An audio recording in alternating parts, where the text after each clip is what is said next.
بسم الله الرحمن الرحيم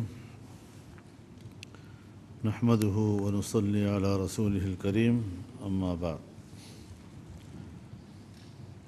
جناب صدر، ہمارے انتہائی قابل احترام جناب میاں نواز شریف صاحب، جناب وزیر اعظم، قومی زعماء، قائدین، آپ سب کی اجازت کے ساتھ آج کی اس آل پارٹیز کانفرنس کے موضوع پر کچھ گزارشات عرض کرنا چاہوں گا۔ اسرائیل کے ناسور کا سب سے اولین فیصلہ 1917 میں برطانیہ کے وزیر خارجہ دالفور کے جبری معاہدے کے تحت ہوا، اور اس وقت سے فلسطین کی سرزمین پر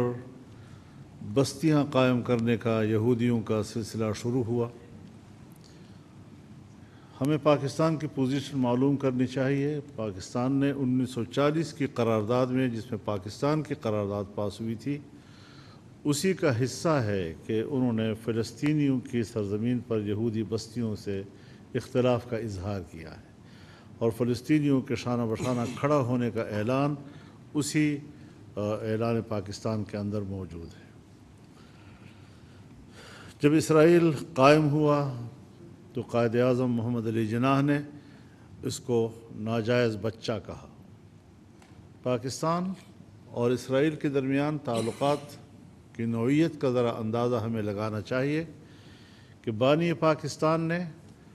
اسرائیل کے حوالے سے سب سے پہلا تبصرہ کیا کیا، اور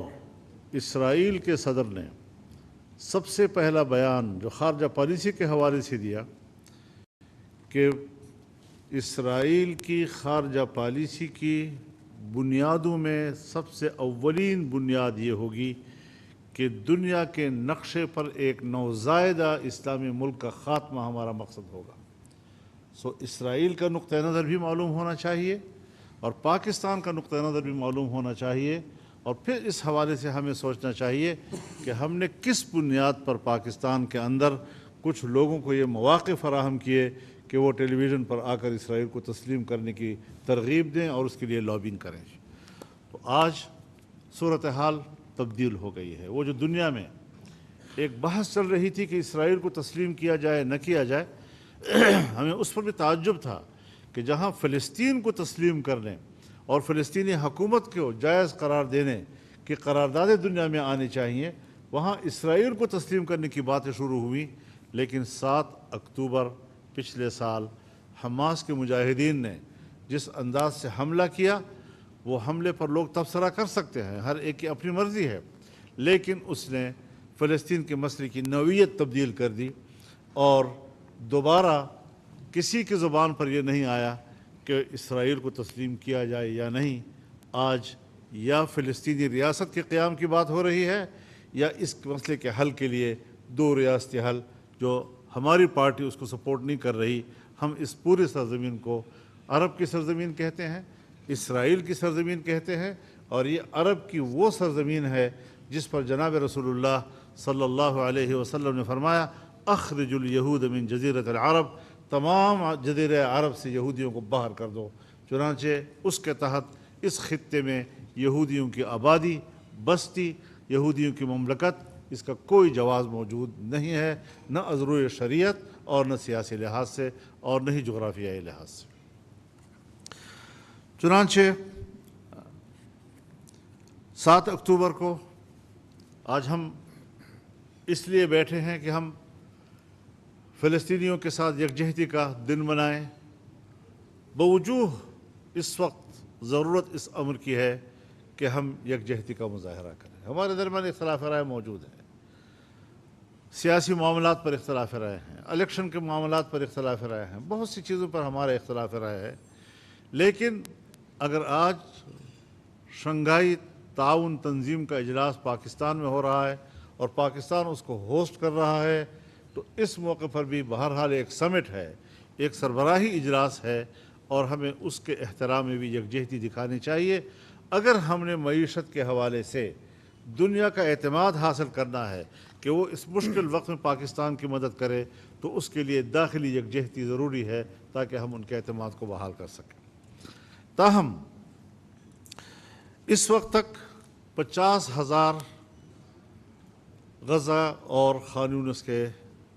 مسلمان شہید ہو چکے ہیں۔ اکثریت چھوٹے بچوں کی ہے، خواتین کی ہے، بوڑھوں کی ہے، بے گناہ شہری، غیر مسلح، اور یہ جن کے جنازے پڑے گئے ہیں یہ وہ تعداد ہے۔ مجھے بتایا گیا کہ کوئی 10,000 کے قریب لوگ اب بھی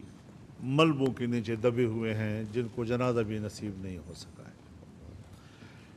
ہزاروں کی تعداد میں وہ شیرخوار بچے کہ اگر کل وہ بڑے ہو گئے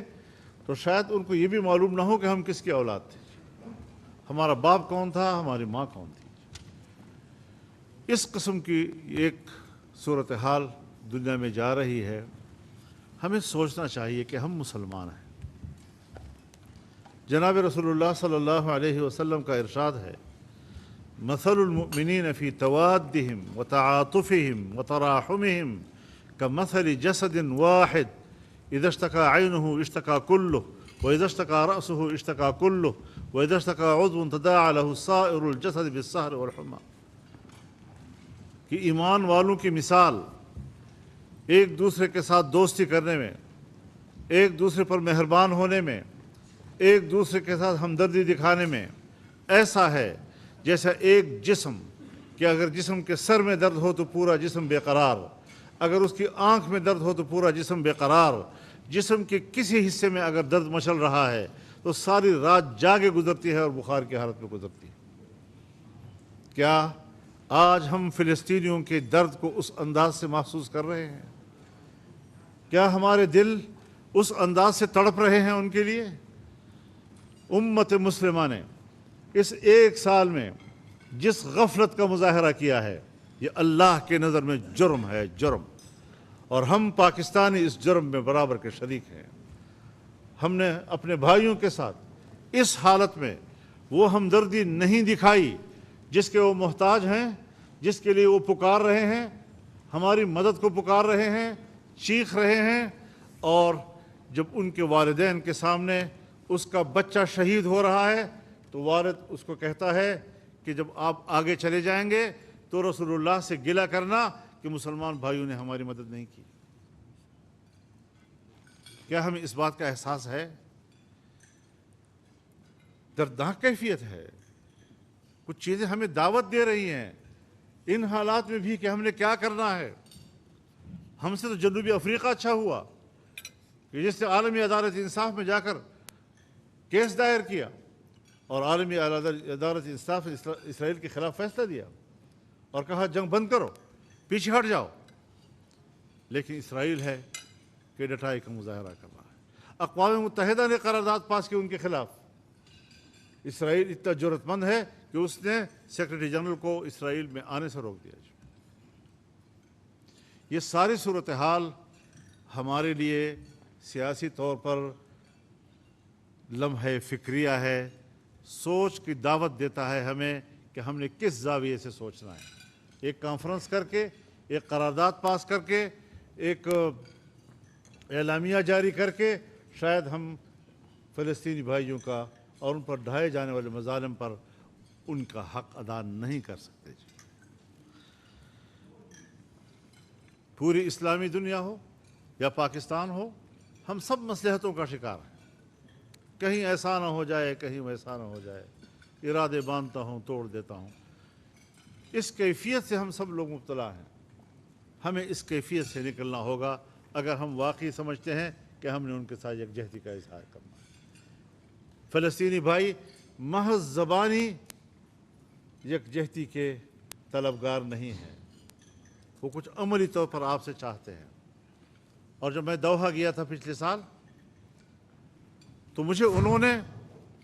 اس وقت جہاں ایک عبوری حکومت تھی یا حکومت تھی بھی یا نہیں ایسی صورتحال تھی، وہ خط مجھے دیا گیا قلم سے لکھ کر دیا گیا، کوئی ٹائپ بھی نہیں کیا گیا، جس میں انہوں نے پاکستان سے کیا طلب کیا تھا، ذرا اس کا مطالعہ کیجئے، ذرا معلوم کیجئے کہ انہوں نے پاکستان سے کیا مانگا تھا۔ پچھلے سال 14 اکتوبر کو پشاور میں بہت بڑا جلسہ تھا ہمارا، مفتی محمود کانفرنس کے نام سے تھا، ملین مارچ تھا، لیکن ہم نے ان کو طوفان اقصی کے عنوان سے تبدیل کر دیا تھا، اور اس میں ایک فلسطینی رہنما نے شرکت بھی کی، پھر کوئٹہ میں کانفرنس ہوئی، پھر کراچی میں کانفرنس ہوئی، ملین مارچ ہوئے، لیکن اس میں فلسطینی نمائندے نے برابر شرکت کی اور اس مسئلے کو اٹھایا گیا۔ یہاں ایک سوال پیدا ہوا اور مجھے یہ شکایت پہنچائی گئی کہ فلسطین کی حکومت کہتی ہے کہ یہ تو ایک تنظیم ہے اور آپ اس کو اتنا اٹھا رہے ہیں۔ تو میں نے کہا جی یہاں ریاست ہے، وہاں بھی ریاست ہے، ریاست ریاست کے ساتھ معاملات کرے، لیکن ہم تنظیم ہیں، حماس تنظیم ہے، ہم ایک تنظیم کو سپورٹ کر رہے ہیں بطور تنظیم کے، اور کھل کر سپورٹ کر رہے ہیں۔ ہر چند کے لوگ کہتے ہیں وہ تو بین الاقوامی طور پر دہشت گرد تنظیم ہے اور فلاں ہے فلاں ہے۔ دہشت گرد ہوگا، امریکہ کی نظر میں ہوگا، یورپ کی نظر میں ہوگا، مسلمانوں کے دشمنوں کی نظر میں ہوگا، اسلام دشمنوں کی نظر میں ہوگا، ہماری نظر میں وہ اسلام کے مجاہدین ہیں اور وہ اپنے حق کی جنگ لڑ رہے ہیں۔ ہم کھل کر اعلان کرتے ہیں اس بات کا۔ ہم نے کسی ایک لمحے کے لیے بھی یہ پوزیشن نہیں لی کہ دفاعی پوزیشن میں آ کر ہم فیصلے کرتے رہیں گے۔ امریکہ ہمیں دہشت گرد کہے گا تو ہم اس کو دہشت گرد کہیں گے، امریکہ ہمیں پرامن ہونے کے سرٹیفکیٹ دے گا تو ہم کہیں گے کہ یہ بہترین سرٹیفکیٹ ہے، ہمیں مل گیا جی۔ جو خوش ہوتے ہیں 1000 دفعہ خوش ہوں، لیکن ہم اپنی نظریاتی پوزیشن اور نظریاتی حیثیت کو ہمیشہ واضح رکھنا چاہتے ہیں۔ ہماری تجویز ہوگی کہ یہ کانفرنس ہماری حکومت سے کہے کہ